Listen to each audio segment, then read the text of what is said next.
Hello বন্ধুরা, আপনারা দেখছেন ডিজিটাল সবকিছু ইউটিউব চ্যানেল। তো বন্ধুরা, এতদিন ধরে ডিএ মামলায় আপনারা প্রত্যেকেই বিভিন্ন ধরনের অভিজ্ঞতার সম্মুখীন হয়েছেন, তবে এখনো পর্যন্ত আপনাদের সেই কাঙ্ক্ষিত ডিএ মেলেনি এবং তার জন্য রাজ্য সরকারি কর্মীরা অনেকটাই হতাশ হয়ে আছেন, তবে তারা হাল ছাড়েননি। এবারে ইউনিটি ফোরামের তরফ থেকে অর্থ দপ্তরের কাছে তথ্য চেয়ে আরটিআই দাখিল করা হয়েছে। পাশাপাশি মহার্ঘ ভাতার আসল খরচ কত সেটাও জানতে চাওয়া হয়েছে। তবে এই আরটিআই ফাইল কতটা গুরুত্বপূর্ণ এবং আরটিআই আবেদনে ঠিক কী কী তথ্য জানতে চাওয়া হয়েছে সেগুলি আপনাদের সামনে তুলে ধরবো এই ভিডিওর মাধ্যমে। তাই রাজ্য সরকারি কর্মীদের হয়ে ইউনিটি ফোরামের তরফ থেকে তথ্য জানার অধিকার আইনের দ্বারস্থ হলেন ইউনিটি ফোরামের আহ্বায়ক পলাশ দত্ত। তো সম্পূর্ণ বিষয়টি জানতে ভিডিওটিকে কোথাও স্কিপ না করে প্রথম থেকে শেষ অবধি পুরোটাই দেখবেন মনোযোগ সহকারে, যাতে করে কোনো জায়গায় বুঝতে আপনাদের কোনো প্রকারের অসুবিধা না হয়। এছাড়াও আপনি যদি আমাদের চ্যানেলে প্রথমবার হয়ে থাকেন তাহলে অবশ্যই চ্যানেলটিকে সাবস্ক্রাইব করে বেল আইকনটি প্রেস করে অল নোটিফিকেশনে ক্লিক করে দেবেন, যাতে করে আমাদের চ্যানেলে যখনই কোনো নতুন ভিডিও আপলোড হবে তা সরাসরি আপনাদের কাছে পৌঁছে যায়। তো চলুন দেখে নেওয়া যাক এখানে বিষয়টি ঠিক কী বলা হচ্ছে। এখানে দেখুন একটি আর্টিকেল প্রকাশিত হয়েছে, ওয়েস্ট বেঙ্গল ডিএ মহার্ঘ ভাতার আসল খরচ কত, তথ্য চেয়ে অর্থ দপ্তরে আরটিআই দাখিল ইউনিটি ফোরামের। রাজ্য সরকারি কর্মী এবং পেনশনভোগীদের মহার্ঘ ভাতা অর্থাৎ ডিএ নিয়ে রাজ্যের প্রকৃত খরচের চিত্র জানতে চেয়ে তথ্য জানার অধিকার আইনের দ্বারস্থ হলেন ইউনিটি ফোরামের আহ্বায়ক পলাশ দত্ত। আজ 26শে জুন 2025 তিনি পশ্চিমবঙ্গ সরকারের অর্থ দপ্তরে একটি আরটিআই আবেদন জমা দিয়েছেন। এই আবেদনের মূল লক্ষ্য হল চলতি বছরের এপ্রিল মাস থেকে কার্যকর হওয়া ডিএ সংক্রান্ত রাজ্য সরকারের সাম্প্রতিক বিজ্ঞপ্তির ভিত্তিতে বিস্তারিত তথ্য সংগ্রহ করা। এই পদক্ষেপটি রাজ্য সরকারি কর্মচারীদের দীর্ঘদিনের ডিএ সংক্রান্ত বিতর্কের আবহে একটি নতুন মাত্রা যোগ করেছে। পলাশ দত্তের এই আবেদনের ফলে মহার্ঘ ভাতা নিয়ে রাজ্য সরকারের আর্থিক দায়বদ্ধতা এবং স্বচ্ছতা সামনে আসবে বলে মনে করছেন সংশ্লিষ্ট মহল।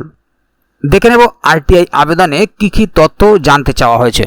দুর্গাপুরের বাসিন্দা তথা বাঁকুড়ার একটি প্রাথমিক বিদ্যালয়ের শিক্ষক পলাশ দত্ত তার আবেদনে মূলত 5টি গুরুত্বপূর্ণ প্রশ্ন তুলে ধরেছেন। অর্থ দপ্তরের 4/3/2025 তারিখের মেমোরান্ডাম নাম্বার 1135 FP2 এর ভিত্তিতে এই প্রশ্নগুলি করা হয়েছে, যা 1 এপ্রিল 2025 থেকে ডিএ কার্যকর করার কথা বলে। জানতে চাওয়া তথ্যগুলি হল প্রাপকদের শ্রেণী বিভাগ, উক্ত সরকারি বিজ্ঞপ্তি অনুযায়ী কোন কোন শ্রেণীর, যেমন রাজ্য সরকারি কর্মী, সরকারি সাহায্যপ্রাপ্ত শিক্ষা প্রতিষ্ঠানের কর্মী, বিধিবদ্ধ সংস্থা, পঞ্চায়েত, পৌরসভা ইত্যাদি মোট কতজন কর্মী বা পেনশনভোগী এই বর্ধিত মহার্ঘ ভাতার আওতায় এসেছেন। প্রতিটি বিভাগের প্রাপকের সংখ্যা আলাদাভাবে জানতে চাওয়া হয়েছে। মোট প্রাপকের সংখ্যা সব মিলিয়ে এই মহার্ঘ ভাতা বৃদ্ধির ফলে মোট কতজন উপকৃত হচ্ছেন। বিভাগ ভিত্তিক খরচের পরিমাণ, প্রতিটি বিভাগের জন্য মহার্ঘ ভাতা দিতে সরকারের ঠিক কত টাকা খরচ হচ্ছে, টাকার অঙ্কের সেই হিসাব জানতে চাওয়া হয়েছে। বার্ষিক মোট খরচ, 2025-26 অর্থবর্ষে মহার্ঘ ভাতা বাবদ রাজ্য সরকারের মোট আনুমানিক কত টাকা খরচ হবে। ডিএ নির্ধারণের ভিত্তি, সবথেকে গুরুত্বপূর্ণ প্রশ্ন হিসেবে জানতে চাওয়া হয়েছে ঠিক কিসের ভিত্তিতে বা কোন পরিমাপকের ওপর নির্ভর করে রাজ্য সরকার এই মহার্ঘ ভাতার হার নির্ধারণ করেছে।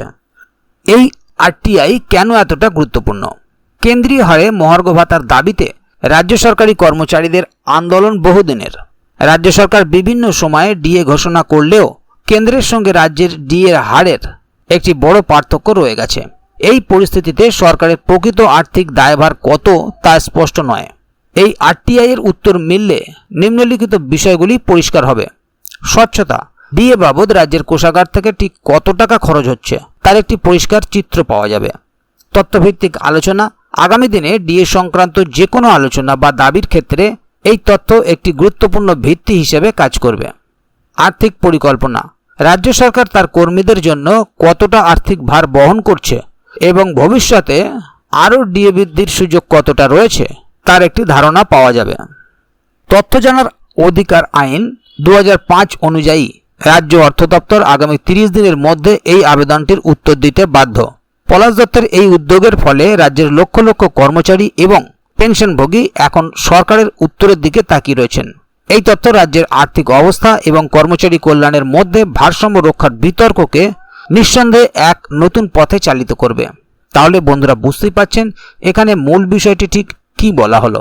কারণ এখানে ইউনিটি ফোরামের আহ্বায়ক পলাশ দত্ত বিভিন্ন বিষয়ের ইঙ্গিত করেছেন এই আরটিআই দাখিলের মাধ্যমে, এবং এর মধ্যে দিয়ে ডিএ নির্ধারণের ভিত্তি বা বার্ষিক মোট কত খরচ এবং রাজ্যের কোষাগার থেকে এই ডিএ বাবদ কত খরচ হচ্ছে তার একটা স্বচ্ছ ধারণা পাওয়া যাবে।